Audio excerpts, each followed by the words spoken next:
Hi, my name is Joanna Claire. I'm so glad you're here with me today. I'm here to tell you, you do matter.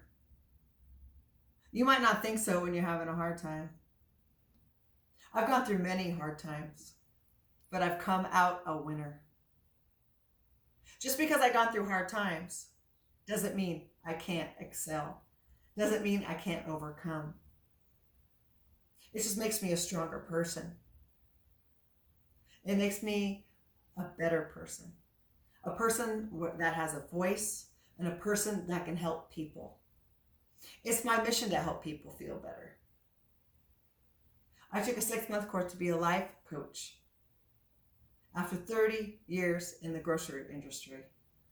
It's pretty scary trying new things, but I did it. For 24 years, without any kind of certification, I was helping all my friends. They had one thing in common. They were all divorced with children. I'm actually still married. I've been married almost 25 years. It's not always easy. But of course, I ignore a lot of things sometimes. No one's perfect. And I'm sure my husband gets agitated with me just as much as I get agitated with him. I actually remember when I first got married, I realized, oh, he wanted to change me to be like him. And I wanted to change him to be like me. And until I gave that up, it didn't get any better. And you know why? Because I didn't make myself happy. I didn't have a voice. I was just kind of going through life. Life was happening, and I had no idea what was going on. Making the best out of a bad situation sometimes is hard. But at the same time, you could get yourself out of bad situations, because I have. You have it in you. You just don't know it yet. You're like that little pearl in the oyster. It's brewing. It's growing. It's being polished and cultivated. You have to realize one thing, that in order to be happy, whether married, whether single, you have to love yourself. That's one thing I've been struggling with my whole life, is the idea of loving myself. God says in the Bible, love your neighbor as thyself. Actually, growing up in a religious home, that was not really the full-on example. It wasn't always peaches and cream. It wasn't always fun. It had fun times. My parents were married 41 years. My parents taught me courage. My parents taught me to have fortitude. My parents taught me to never give up, and I'm very grateful for that. But there was another side. There was a stressful side. My dad was a war veteran. He saw a lot of things that were not necessarily fun or even talked about. I don't know what he went through over there. He went in when he was 16 after World War II, and there were no places to stay. A lot of the men didn't come back. A lot of people lost their fathers, their brothers, and the women went to work. They had to. I was at a Memorial Day weekend for camping one time, and there was a veteran there from World War II, and he was telling us a story. He went over with his crew, 200 men. He said it was very difficult. He said that only 25 out of the 200 men came back. Wow. That's crazy. They went through a lot of hard times then, a lot of trauma. My father actually had a problem with alcohol. I know it's very common with the veterans because they have the PTSD and stuff like that. And I lived that life with my father.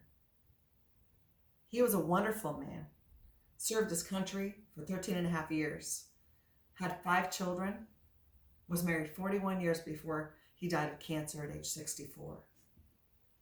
It was a very stressful time for him. But I was able to, at the end of his life, be there for him, support him, love him unconditionally, let him know that just because those bad things happened to him and the bad things happened to my mom or my brother or my sister or myself, that just because they're doing things like that, just because that's happening in houses, no one's talking about it, it's all hush hush. I remember going to church and then being all happy, go lucky, and then coming home. There were a lot of good times, there were stressful times, there was good times, but unfortunately, the stressful times, the trauma times, really affected me my whole life. But I'm not going to let it take me down. Where there's good, there's bad. My husband loves philosophy. I did realize that where there's good, there's bad, and that's just part of life. There's a lot of angry people hurting people out there, and they will bully you, and they will try to bring you down. But I want to tell you something. Through a proper mindset, you can reprogram your subconscious mind and rewire that and retrain your thoughts. 2 years ago, I found a woman by the name of Danette May. She taught me how to meditate, how to visualize, how to eat healthy foods that give me energy. She told me to go out into nature and walk. So I do that every day. I have a regimen. And actually, looking back, my dad had a regiment. You got to take care of yourself. You have to fill your cup first and give from the saucer. I learned that phrase from Lisa Nichols. I also learned from Les Brown. You got to be hungry. And it is possible. It is possible to overcome because I know that I have overcome. I've overcome a lot of things. I've overcome domestic violence in my house. I've overcome losing a brother. I've overcome a lot of things. I've been married for 25 years. And I think I've been married for 25 years because my parents worked so hard. There were so many good things that they gave me. I don't like to focus on the negative. But sometimes I'm really happy about the negative because the negative helps me realize that I can't let it take over me anymore. You can do it. I know you can. I have. In the last 2 years, I've lost 6 people. And look, I'm still standing because I learned about mindset. I learned about taking care of myself. I do love people as much as I love myself. And it starts with me. If I don't like myself, of course I'm going to look at somebody and judge them and not think good things about them.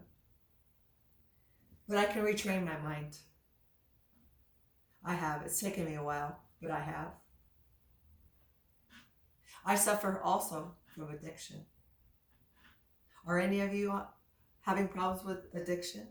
Alcohol, food, drugs? It's not going to help you. It never helped me. I understand that people are hurting and they turn to substances in order to help them feel better. In all actuality, it doesn't. It just numbs it.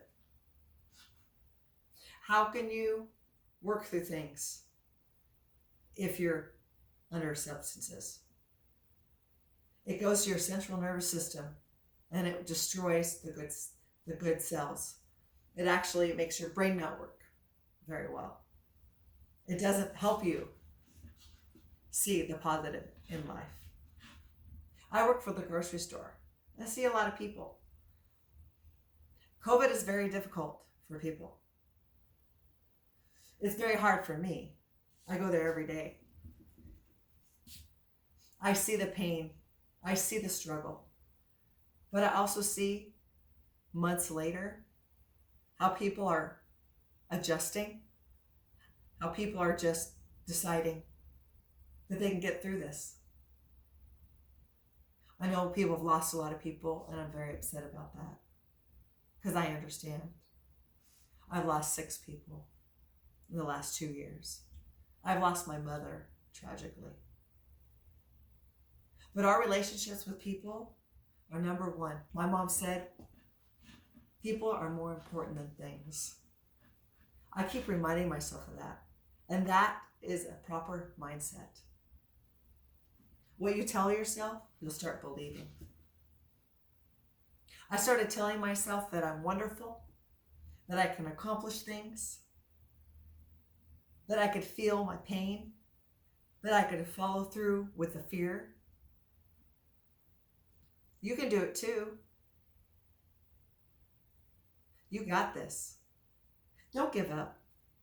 When you fall, land on your back, because when you can look up, you can get up. That's what Les Brown taught me. He also taught me it's possible. It is possible to be better. It is possible to work through your things. It's possible not to be stuck. He talks about getting unstuck. We can. We just don't know how. But there's a lot of resources out there. There's support groups. I go to some myself. They help. They take you out of your homes. Well, actually, no. Oh, we have Zoom. That's right. I forgot. But before COVID happened, I was able to go to the meetings. But thankfully, we have Zoom, and we can get on the meetings, get help. We could talk to other people that are having issues, so we're not isolating. And that's actually the one thing that happens to people. They isolate way too much. They feel alone. You don't have to feel alone. There's so many good people out there. I see them in the grocery store. So many good people. Find people that lift you up. Be around people that help you out. Les Brown says only quality people. Be around only quality people. That's what I do. When the customers come through my line, I look at them with love in my eyes. I look at them with joy in my heart. And I lift their spirits with positive words. 85% of our thoughts are negative. But we need to realize that we can change those thoughts. Through meditation and visualization, I've been able to do that. I signed up for Les's Power Voice System. I'm actually kind of afraid to go before the camera, but I'm doing it. I'm so excited. I'm excited I could be here with you. I'm excited I could be here with you. And because of me working on my mindset, I want to write a book. I'm figuring out what my purpose is. It's always been to help people. I've helped 5 friends go through divorce with children. I've been there to support them, to love them, to guide them. Just look for those kind of people. They're out there. I love being me today. I love accomplishing things. I have a purpose now. And that's the one thing people lack, is their purpose. Les Brown says, shoot for the moon and you'll land among the stars. Wow. When I heard that, oh my God, I started crying. I didn't realize how I was thinking before was not working well for me. I want to tell you guys something. The glass is half full. I'm learning that. Remember when you were a kid? You'd be riding your bike or roller skating or watching TV, having a good time, eating nonstop watermelon in the summertime, strawberries. I have a story for you. When I was a little kid, I got up on the roof with my neighbor boy. We like to make cinnamon toast. Cinnamon toast. But instead of the regular sugar, the granulated, we would use powder. We would stand on top of the roof, eat our cinnamon toast. He would laugh, and there was this big smoke of powdered sugar, and we would just laugh and laugh and laugh. I remember when I was a kid, I used to laugh more, all the time, because the weight of the world wasn't on me. And now that I've raised a family, had children, been married almost 25 years, been through a breakdown, been through addiction, I'm living the life that I've always wanted. I'm putting together a program to help people that are being bullied, and to give them the tools they need to deal with the perpetrators, that they don't have to take it. Think positive. Love yourself. Love thy neighbor as thyself. And as my mom always told me, you are a gift from God. You are God's gracious gift to me. And I believe that now. So I'm telling you right now, you are God's gracious gift to me. I look forward to answering any questions you have. I'm here to listen. I truly appreciate you taking time out of your day to come all this way for me to speak to you. I hope I touched your heart. And I actually know you did, because you touched mine.